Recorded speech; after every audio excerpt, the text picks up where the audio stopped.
ugerageje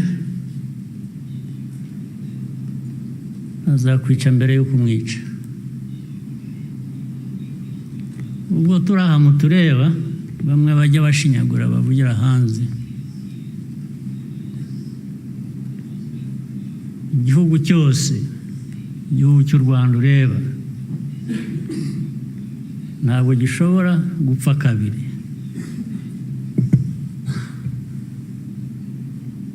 Mbere yuko wakwica u Rwanda azakwica. Ntabwo wakwica abantu kabiri.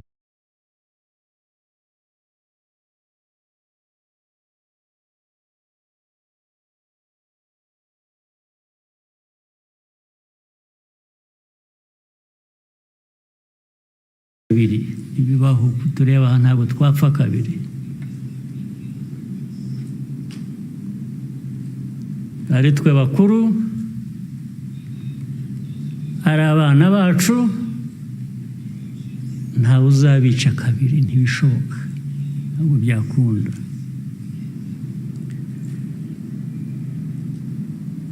Tuzabaho nk'uko abantu bakwiriye kuba babaho, nk'uko abandi abari bose babaho, byanze bikunze, ntawe twabisaba kubaho.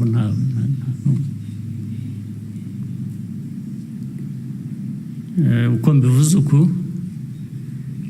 hari ababyumva ukundi cyangwa hari abazabisubiramo ukundi, ariko uko mbivuze ni uko nguko aba ariko mu gutwara.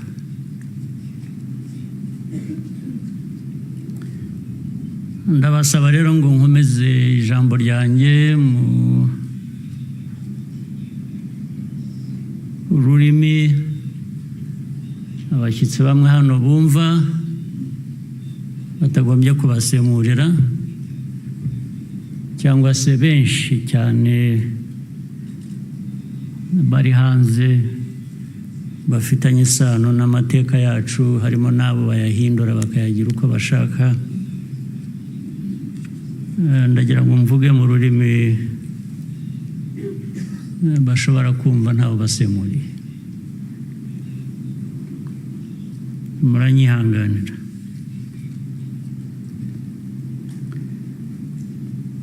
Today, we gather again in remembrance to everyone present and watching online. Thank you for joining us on this important day.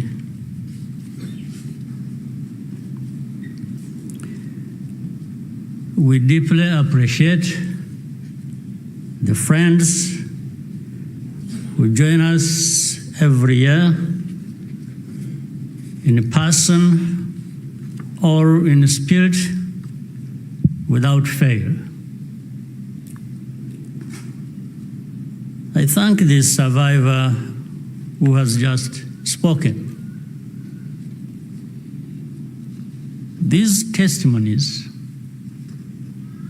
keep memory alive for all of us and for those who will follow us. Kwibuka carries profound meaning for our nation.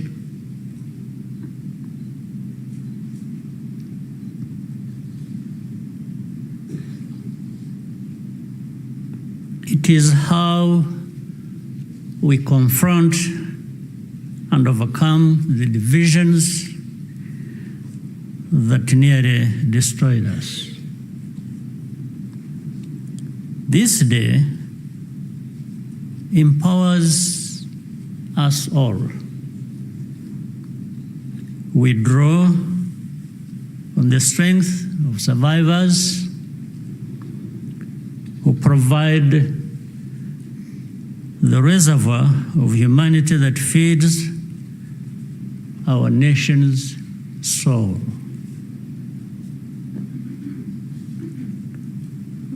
To all survivors, know that you are not alone. We stand with you always. Everything we have achieved was only possible because all Rwandans decided to join hands in a common purpose. We honor the role played by every Rwandan in our country's rebirth. The reality of the genocide is clear for all to see. The ringleaders were convicted in international courts with rigorous evidence. The Gacaca process documented the course of the genocide in every single village and neighborhood in Rwanda. Over 50 million handwritten pages were produced during the 10 years of Gacaca. Right here, where we are standing, 250,000 victims of the genocide are laid to rest. And in 2018, the United Nations General Assembly adopted a resolution that called the genocide against the Tutsi by its proper name, with the support of every member state but one. The truth is undeniable, and yet we still find people sowing doubt and twisting the facts up to today. This is not just a matter of ignorance, but something much deeper.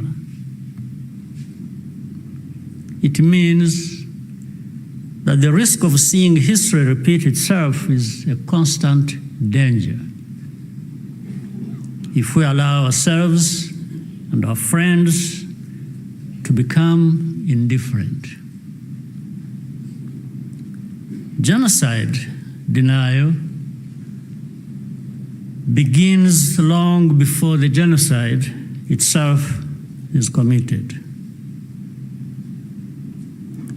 There is a pattern of looking away from the warning signs or taking them lightly. Hate speech turns into hate acts, dismissed as expressions of popular discontent. Behavior that should be immediately condemned is rationalized and minimized. The preparations are masked by narratives of popular grievance and fear. In the process, a moral equivalence is created between the targets of the genocide and the planners of it. All of these elements were present in our own story. There are some who pretend that the genocide against the Tutsi was a spontaneous event. That's not true. It was carefully prepared and carried out in plain sight.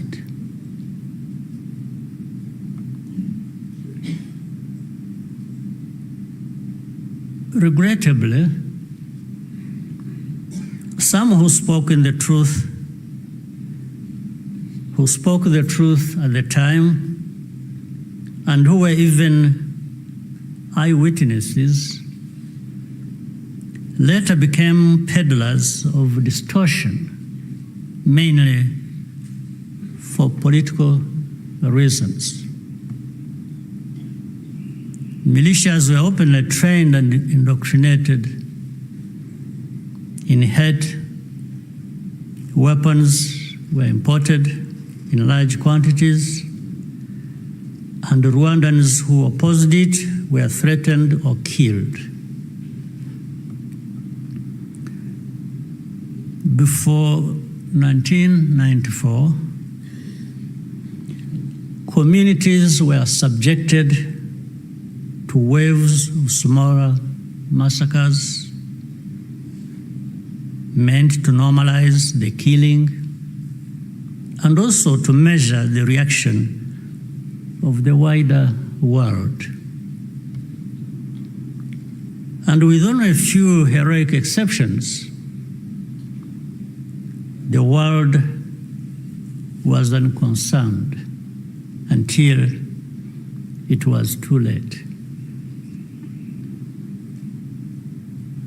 In the early 1960s, after countless Tutsis were killed or forced into exile, international voices such as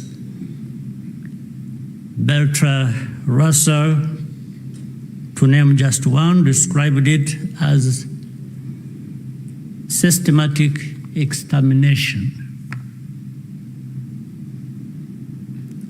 The pattern continued in the 1980s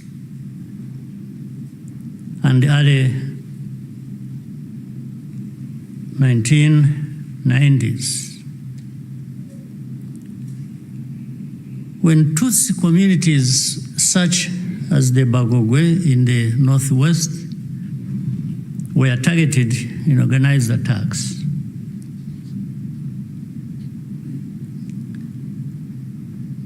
in 1993, a commission led by Jean Crabonneau investigated these atrocities.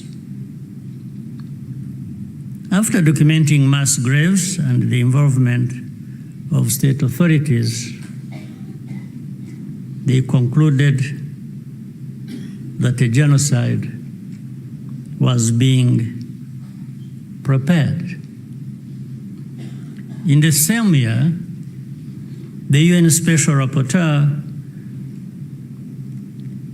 Bakre Wele Ndiaye, warned that organized propaganda portraying the Tutsis as enemies was spreading openly, helping prepare the population for mass violence. In January 1994, the Command of United Nations Mission in Rwanda sent a fax back to headquarters in New York with detailed intelligence that Interahamwe were stockpiling weapons and compiling lists of Tutsis to be killed. He was then ordered to share the information with the very government which was preparing the genocide and to take no further action. And sadly, the reaction today is no different here in our region. And we can see it right before our eyes. When the genocide began, the nature of the crime was immediately obvious. All Tutsi were targeted because of their identity, nowhere was safe, including churches and schools. That horrific reality only underscores the humanity and the courage of the Rwandans who took risk to provide hiding places for their fellow citizens. The reaction of the international community was to evacuate foreigners and withdraw most peacekeepers. At Eto, Kichikiro, when the peacekeepers withdrew, thousands of desperate Tutsi were left to die. Such scenes were repeated across the country. If these forces had instead been supported to protect Rwandans, the killers could have been deterred and many people would still be alive. The lives saved by the United Nations peacekeepers who were allowed to remain makes clear how much more could have been done with the political will.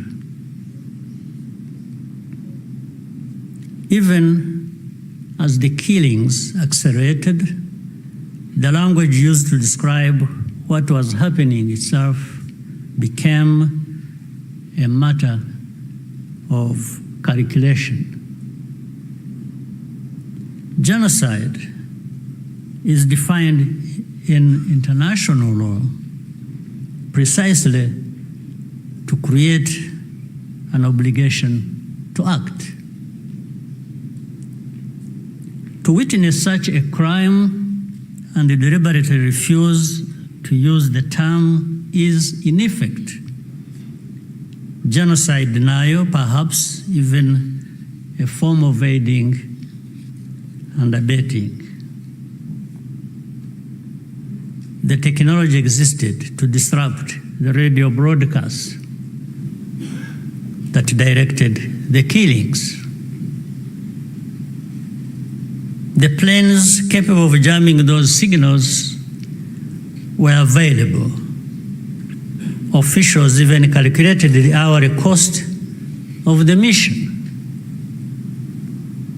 In the end, the operation was deemed to be too expensive and potentially also a violation of Rwanda's sovereignty. So the cost was more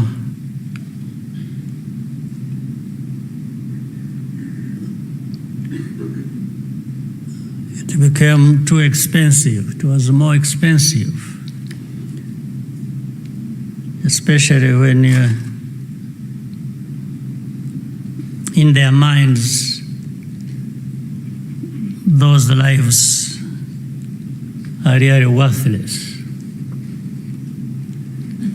So our lives were worth nothing. That's fine. For Rwandans, the lessons have been brutal.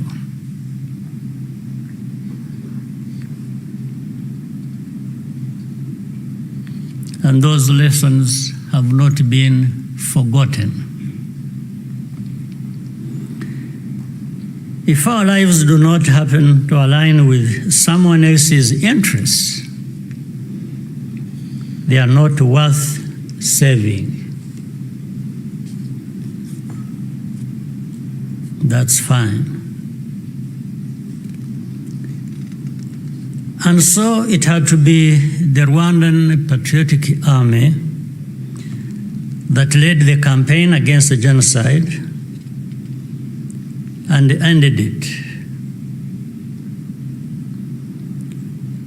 deepest source of grief was always that we could not arrive earlier. This is a simple truth of history, which many today still have reservations about acknowledging, for reasons we do not and maybe will never understand. The culture and character of today's Rwanda Defense Forces, RDF, was forged in those dramatic moments. It guides the conduct of our forces who serve abroad excuse me, in peace-building missions, earning universal respect. Indeed, no sanctions or insult from outside can ever tarnish the honor and integrity of Rwanda's defense and security forces, who are among the finest that can be found anywhere.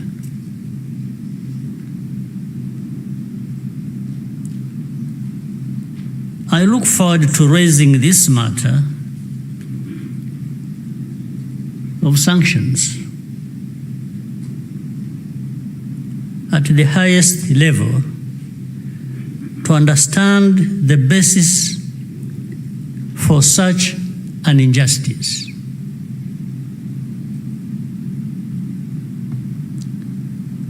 Rwandans understand the cost of tolerating extremism, and our central security principle is to put the protection of civilians first. After the genocide, Rwandans chose to rebuild our country together.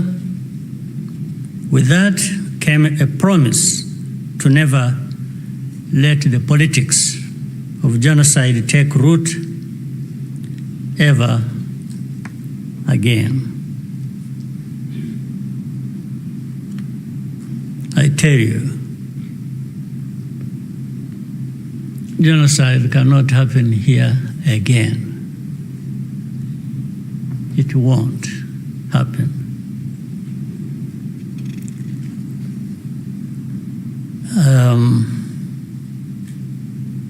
Even with those noises you hear in the region of people gathering from Europe, from wherever, and meeting in Kinshasa and bringing the son of Habyarimana and relatives and others from wherever and gathering. All of that is just noise. It cannot amount to anything that will happen here of that kind again. It cannot happen. And I'm saying this not just as a person.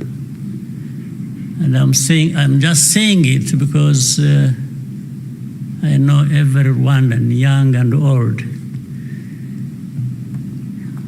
is as determined and is saying so, like I'm saying now to you.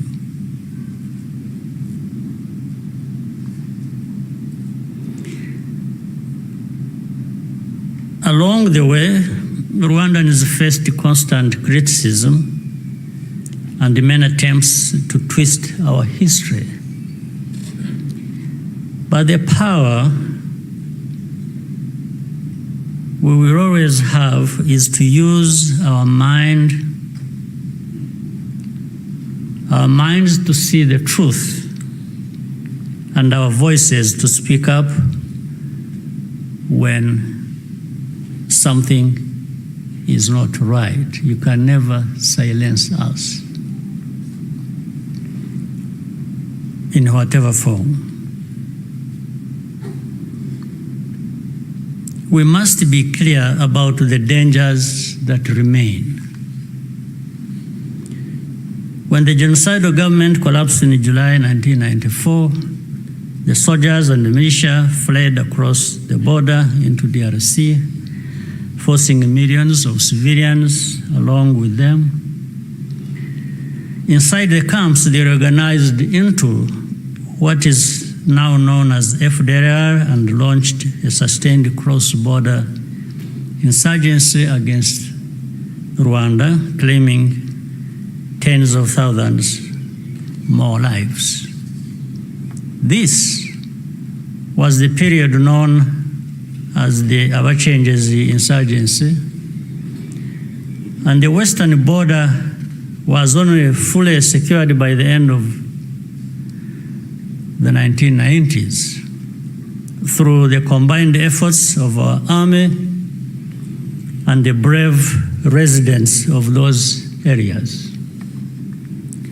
And since then, our defensive measures have been aimed at ensuring that such attacks can never again be made across our borders. This is not a problem that should be left to Rwanda alone. Doing so only rewards those behind the threats, while Rwanda is penalized for standing up for itself. Imagine a farmer whose field catches fire. At first, the flames are small. A few neighbors think it does not concern them. Others say the wind will change and the fire will die out on its own. So they watch and wait. But the wind does not change. Meanwhile, a pyromaniac is secretly adding fuel to the fire.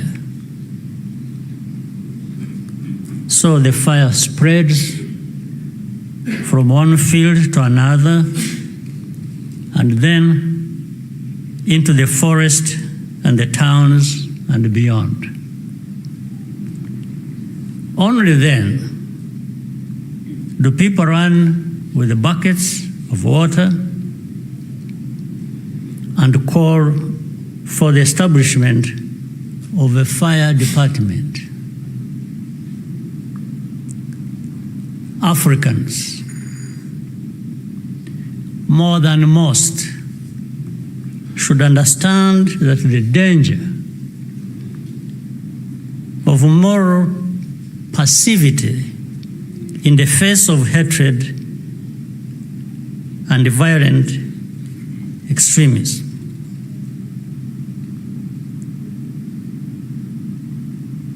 We should understand that danger, especially in the face of hatred and violent extremism. Africans, more than most, we must be reminded by all this history.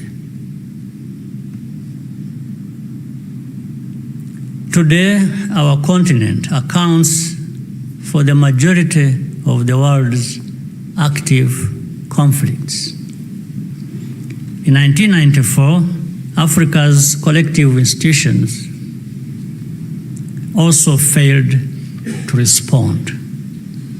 I say this because the call for African sovereignty, legitimate and necessary as it is, must also mean that African institutions act decisively when Africans are at risk. Bad actors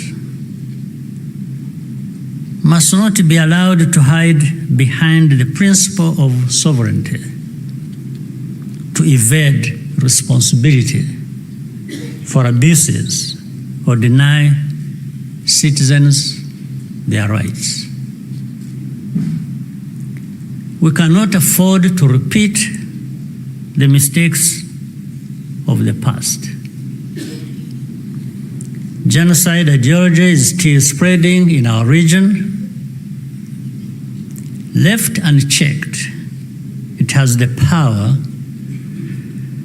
to take us all backwards again. There are those who claim that Rwanda exaggerates,